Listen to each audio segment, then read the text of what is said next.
নষ্ট করছে, সে কি করবে? নেকির থেকে নিয়ে এক একজনের হক আদায় করবে। যারা মানুষের হক নষ্ট করে এরা একজনের করে না, বহুজনের করে, ঠিক কিনা বলেন?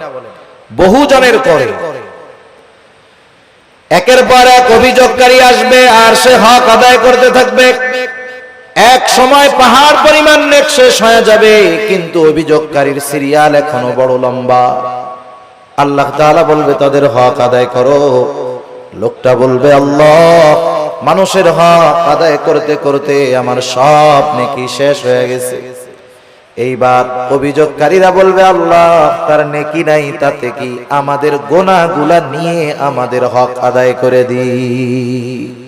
ফাআম্মাল ইনসানু ইযা মাবতালাহু রাব্বুহু ফাআকরামাহু ওয়া না'আমাহু। আল্লাহ রাব্বুল আলামিন বলেন ফাআম্মাল ইনসানু ইযা মাবতালাহু রাব্বুহু, মানুষকে যখন তার রব পরীক্ষা করার জন্য ফাআকরামাহু ওয়া না'আমাহু, তাকে সম্মান